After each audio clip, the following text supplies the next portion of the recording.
Day under the theme To Share a Story. The day is observed internationally with the objective to promote the importance of reading.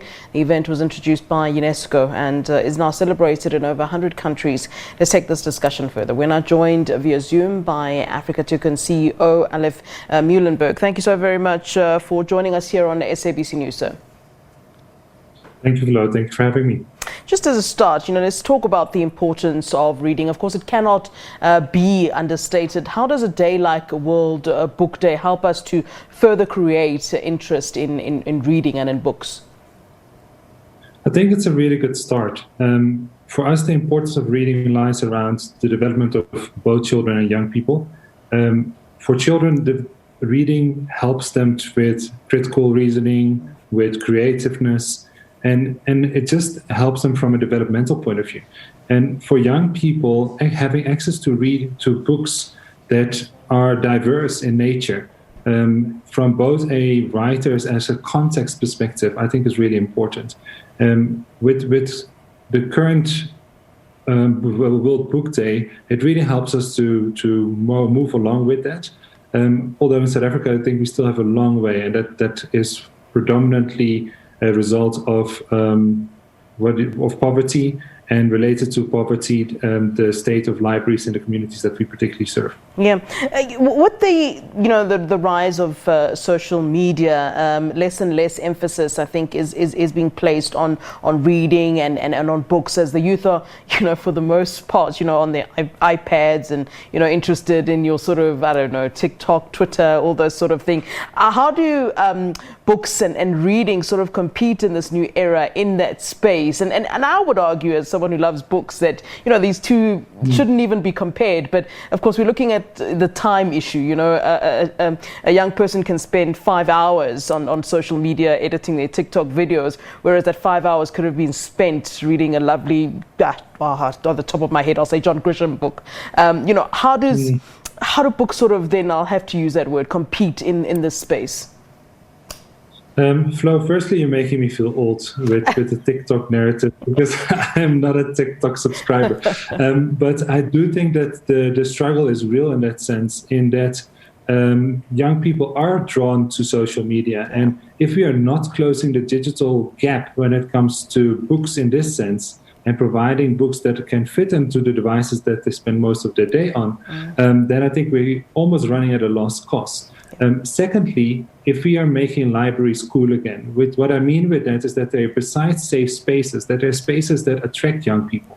Currently, when you think of a library, you don't always think of the coolest space in the book. But I think when we're particularly in the context that we work in, when it comes to townships in Johannesburg and Cape Town, those are communities where libraries can have play a significant part in the developmental in reaching the developmental milestones of children, by having an attraction for children and young people in that sense.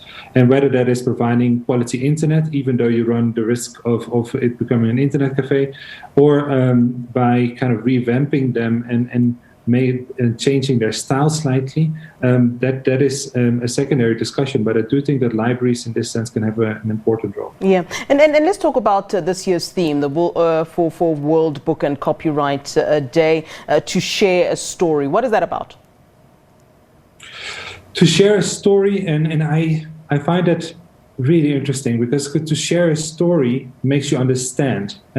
So if I share my personal story, the person next to me, even though they come from different cultural settings, might understand me better and might understand my reasoning better. So sharing a story in that sense is one part of the narrative. The other part of the narrative is that what is your favorite story? And whether that is a Lord of the Rings book, which I personally quite like, or a children book, or something that you've been read to that your parents read to you as a child. So those are two components that for me are really, really exciting about stories. It on the one hand is almost nostalgic, because you think of things that you read or were read to as a child, and secondly, it makes you excited about books that you think are nice. Yeah, and what's the the role that we play as adults in terms of creating this passion around reading? I mean, I'll give a quick personal story example. We were reading a book called the Charlie and the Chocolate Factory when I was, I think it was what was called Standard 1 at the time,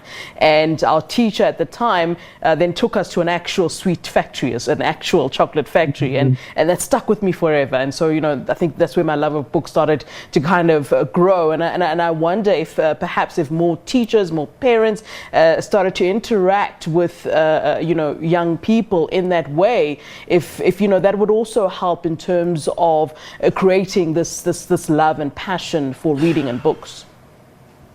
Couldn't agree more. And I think the two components that you touched on, both teachers and parents, are crucial in this. I remember from my own high school days that I had a teacher who was a literature teacher, and once a week or actually was a little less, once every 2 weeks, yeah. he used an entire hour to read a book. Yeah. And he was so captivating with his passion for books that he motivated other people in the class to read.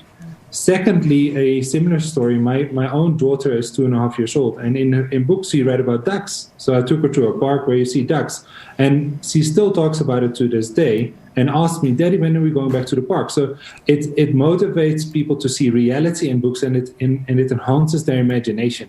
And I think if anything, if we can create a generation that is curious and curious about knowledge, I think we're doing a really good job, both as parents and teachers. Yeah, and just in closing, I mean, how many books, realistically, I mean, we have jobs, we have all kinds of things, and obviously, and now we're reading a lot less than ideally we should. How many books ideally should one be reading, let's say, in the space of a year? Let's give it a year. So my personal goal is 1 book every 2 weeks. Okay. So that would be 104 books a year. I don't get to that, so I probably get to about half of that, so about a book a month or so, a book every 2 months. No, I do read a lot more than that, at least a book a month. I think a book a month is fair. So 12 books a year, would that be appropriate? I think so. I think that's where I am myself, to be honest. But yeah, I would love to do more than that. And I'm sure there are some people out there who are doing a lot more than that. But thank you so very much for giving us your time. It was a great pleasure speaking to you this afternoon, sir. Thank you, Flo. Much appreciated. You're most welcome, Brian. That's, of course, our conversation on World Book Day, which was indeed celebrated. And we're joined by the CEO of Africa Chicken, who is Alef Meulenberg. Let's take a short break.